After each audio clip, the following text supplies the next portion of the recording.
We're making gluten-free crostinis with my instant French bread that doesn't require any yeast or rising. Then we're toasting and topping it with tomatoes, basil, mozzarella cheese, and a simple honey-balsamic glaze for the best allergy-friendly appetizer.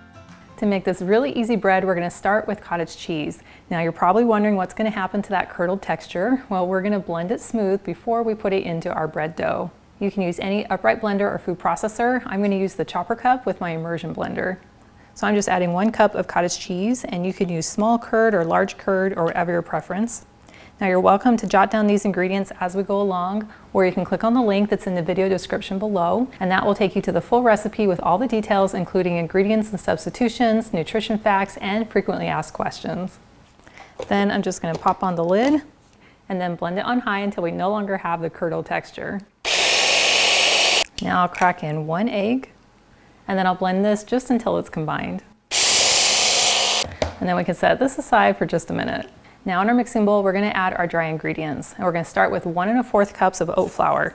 And you can use store-bought or just grind your own from some old-fashioned oats or quick oats. And then for even more flavor, we're going to add 1/2 cup of almond flour. Now I do include on the recipe page on my website some additional flour options and their measurements, and it's in the ingredients and substitutions section. Now this is optional, but I'm going to add 1/4 cup of some Parmesan cheese, and that's going to make it even softer and more flavorful. Next I'll add 1 1/2 teaspoons of baking powder, 1/2 teaspoon of salt, and then we'll just mix this together till well blended. Now you could use a blender to combine these, but I think it's just as easy using a spatula. So I'll just add our mixed cottage cheese and egg, and then we're just going to mix this together with our spatula. And I find it's really easy to just kind of like spin my bowl and then mash the flour into the wet mixture. And it helps to use a nice stiff silicone spatula for this, because then you can scrape down the sides of your bowl easily. And I'm just going to keep mashing until I get all the flour picked up off the bottom of the bowl. Now this dough is going to be a lot different than a traditional bread dough, and you'll know it's the right consistency when it's just sticky enough that it barely sticks to your fingers as you touch it. So if it's dry and not sticking to your fingers, then you'll want to add a little bit more cottage cheese to it. Or if it's still really sticky, then you can add just a little bit more flour. And I did include all these measurements in grams on the recipe card so that you can be very precise. Now to bake the bread, I've just taken a piece of parchment paper and lined my cookie sheet with it. Now because this dough is very sticky, we're going to need to use some oil to handle it, because we don't want to add any more flour, which would dry out the dough. So I'm just going to pour some light olive oil into my hands, rub that together, and then I'm just going to scoop out all of the dough. And then I'm going to scrape off my spatula to make sure I don't miss any. And then I'm just going to roll this together in my hands and smooth it into one big log.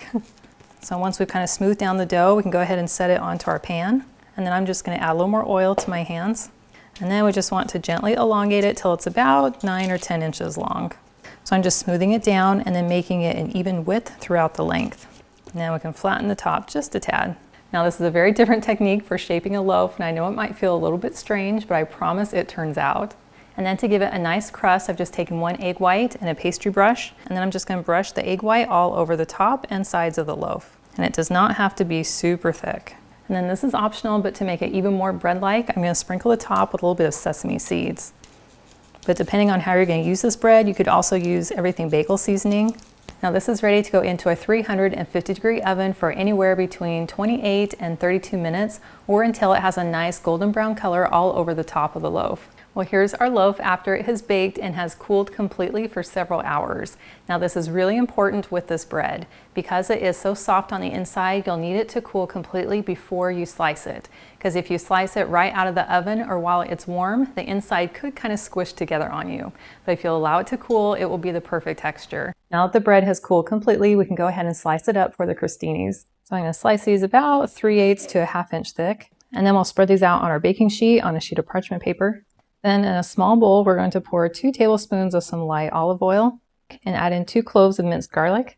And I'll just stir this together, and then we'll just start basting each slice with a little bit of oil in the garlic, which will help them toast up nice and crispy. Make sure we get some of that garlic onto each piece. And then we're going to put these into a 425-degree oven for anywhere between 5 to 7 minutes, or until they start to turn a toasty brown on top.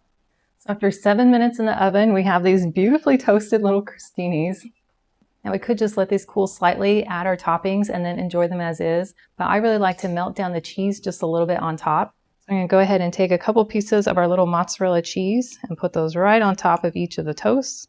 Now, if you could use more healthy inspiration on a regular basis, I invite you to join my email list.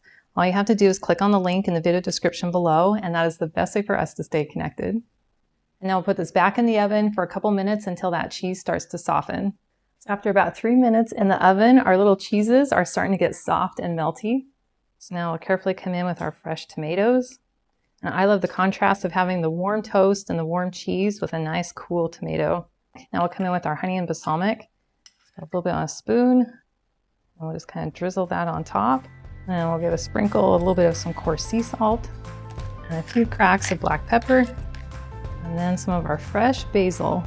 I just love how beautiful the colors are on these. And these are ready to enjoy.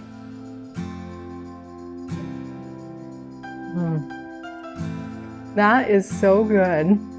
The crostini just has the perfect toasted texture. And then you get that balsamic vinegar that's just kind of seeping into the bread with that kiss of honey. And then that soft cheese with the fresh tomato and that fresh basil on top is seriously so good. And I love that they're made with clean, natural ingredients. And I love that all my guests can enjoy these even if they don't have to avoid gluten. Well, thank you so much for joining me today in my kitchen. I've included a link to the full recipe and it's in the video description below. And that will take you to my website, gentletummy.com. And I invite you to like and subscribe to my channel if you haven't already. And I can't wait to have you join me again in my kitchen.